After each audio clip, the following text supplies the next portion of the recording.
Good Counter. I'm your host, Roddy Too Good. Back at it again. Hey, yo. So, we have some news, bro. We have some news. So this past weekend we had TNA. They had their pay-per-view. It was people loved it, you know what I'm saying? I think, but it was only one part. So the secret return of Tessa Blanchard. Now apparently hold on just a second. So now apparently this is like probably one of the most hated women in wrestling right now. So and not only that, it's like, and it's just not in one place. It's like multiple places.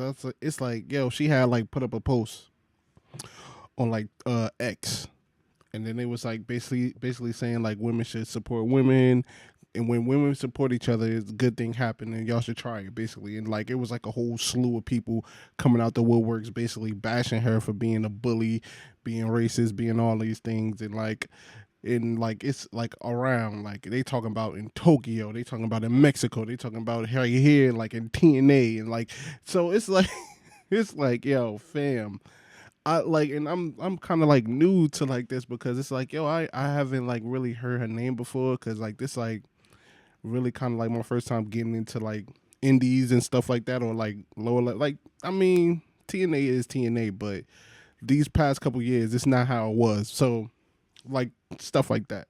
But yeah, so as it, we talking about like names too. We talking about like Chelsea Green. We talking about like big name like names, and even Joan Grace didn't like, they saying like Joan Grace didn't want to work with her, even like to what just happened, like even her coming back, they saying like she pushed back like, yo, I don't want to work with her at all.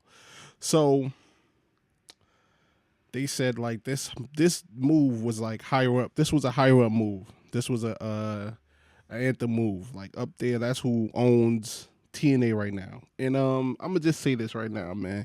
TNA is doing like a bang up job, yo, for real, like, cause I think the first nail in the coffin for TNA was getting rid of Scott Demure. Like Scott Demure, like he was very, very loved. He was a person that like really helped bring TNA back to even the relevance that it has even now. Like I feel like TNA has definitely been growing from like years past and trying to get that spark back that they had so many years ago. But he definitely had a hand in that, and then they just let him go. So, and that right there hindered a lot of talent, like a lot of talent. I'm talking about like almost every single person on TNA was like, yo, what the hell? We no, like Moose, Josh Alexander, like it was like, yo, I'm talking about everybody. Jordan Grace, like, yo, mad TNA people were like done with TNA because they got rid of Scott.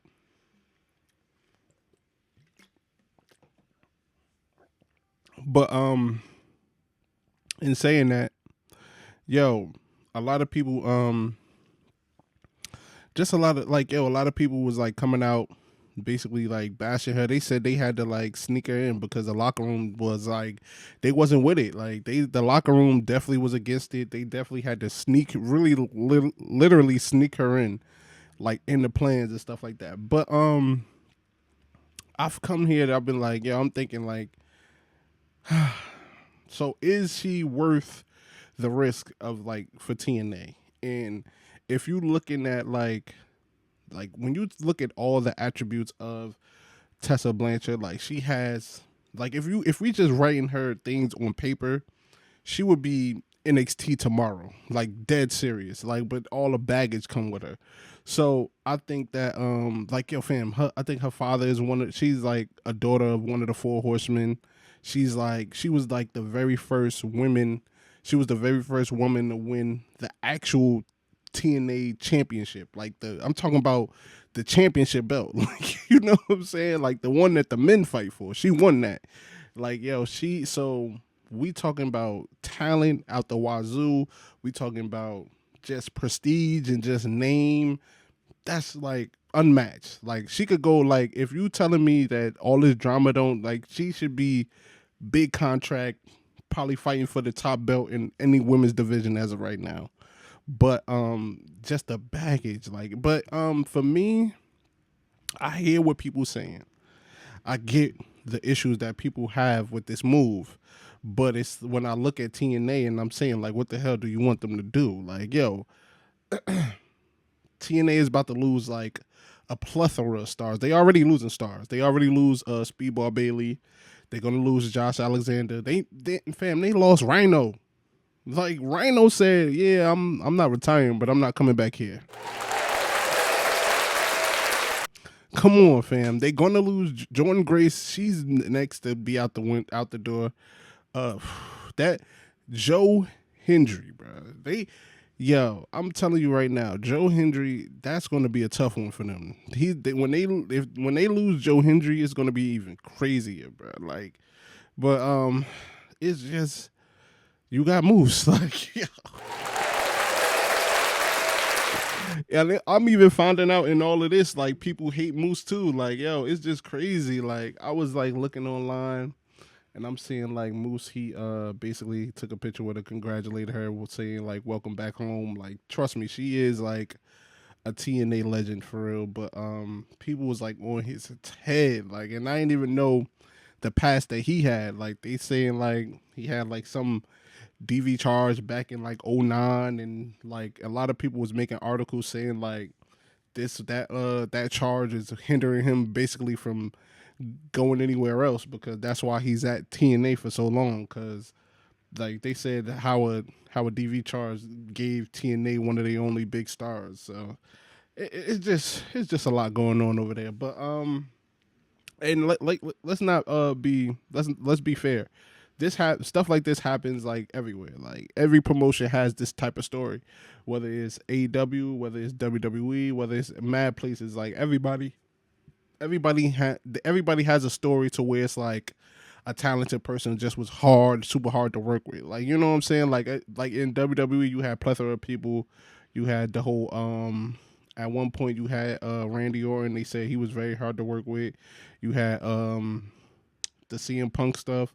You had the CM Punk was AEW as well too, so he was wilding over there too. So you had a bunch of places where a talented person just was like a hole, but like yo, it's just like yo, they bringing in so much revenue and money, like so it's like yo, we gotta kind of deal with it. But like that's why I say like that for that I understand what TNA is going through because it's like fam, who else are we gonna get? Like, you know what I'm saying? Like this is like yeah, and not only that, like this is like a huge opportunity for her because it's like now she could go into TNA, she could go in there try to reinvent herself, she could go in there and like try to show people, hey man, I'm willing to play nice, I'm really a changed person. Like it was good to see her and the lady that she was accused of like spitting on and calling the N word, that somehow they made peace and like they was taking pictures together. Like all the other ladies, like I understand, like sometimes like you done did so much dirt. It's so many people to like apologize to, and it's gonna be hard to do that. Like that's what that's what is kind of seeming like with her. Like she's like, man, it's so many people on her neck. It's like, yo, fam, I can't apologize to everybody. But it's like the one woman that the egregious stuff I get. Okay, y'all probably amend it, and I'm for second chances. But it's just like, yo, this is definitely gonna be the test run. TNA is at a curious spot right now because they are losing talent. Jordan Grace is like one of their biggest female stars, like not even female, just biggest stars. Period. Like yo, so she's out the door. So it's like yo, fam, you need somebody to replace her. Now, to be completely honest, I wouldn't like if Jordan Grace came to me and was like, yo, I don't want to work with her. I wouldn't have made her work with her. Like I understand like you wanna like have that hype and stuff around Tessa and like have her just be off the back. I would have just tried to work something out. I would have just let Jordan Grace like dip And then I would have been like, all right, cool. Like, so we just gonna have like a little tournament. You know, I don't know why people hate these tournaments. We're gonna vacate the belt, put the tournament, and then we're gonna have like a secret person. Then she's gonna come back, and then like we just gonna have it like that. But I mean, I get what TNA trying to do because it's like, yo, fam, we need some type of attractions, like, and not only that, like I feel this is really Tessa's last chance for real. Like I never met a person that well, I never seen a wrestler that well, no. They said that Austin Aries dude, he was kind of like that too. So, and that's another TNA dude, yo. Yo, TNA is really just a home of the misfits, bro. Like, yo, I promise you, like, yo, people really go there when they get in trouble. It's crazy, yo. But we're gonna see, man. We're gonna see. We're gonna see how this plays out. We're gonna see how everything is handled. But for me, I think for TNA it is worth the risk because it's like, yo, fam, y'all losing talent left and right. It's not y'all losing more talent than you're actually gaining. So it's definitely different, like, you know what I'm saying? Especially now with the whole WWE ID thing. So that's gonna put a hinder on talent. So it's like, sheesh, man. Sheesh. Yo, this is I mean, she gonna be there. She could be there for like a couple years, reinvent herself, and then she'll be out. Like I think she'll be like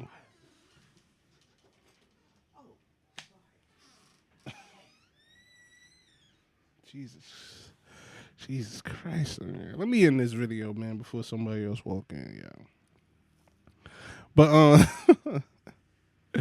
but yeah, yo, so yeah, she's definitely like oh, let me get back to my main track. Like, yo, I don't know, man, she done walked in and stuff like that. Come on, fam. But but yeah, so this definitely could work for both parties, man. She needs redemption. They need a main attraction. It's just like a marriage, you know what I'm saying? So definitely, because I'm telling you, like, just on paper alone, like Tessa Blanchard, she should be main. She could be main roster, SmackDown, Raw, like a huge story. Like, fam, your father is one of the four horsemen. Like, it could be like you want to talk about Tessa Blanchard versus Scarlett Flair. Like, come on, fam. Like, that'd be like amazing just alone. Like, you know what I'm saying? So we gonna see. We gonna see. I'm gonna see what happens. If this could be amazing comeback, this could be amazing redemption for her, or it could be another tragic story of her career, man. But I'm telling you, after this is the guinea pig run. This is a run that really is. This is it. This is the last chance. This is the last ride. This is the last hope for her whole career. And she's like pretty young. I don't even think she's 30 yet. So it's like, yo, fam, this is really make a break right here. Make a break for Tessa for real. So, hey, man, comment down below. Tell me what y'all think about it. Like, comment, subscribe. Make sure you hit the bell, man. We still on the road to 100. Peace out.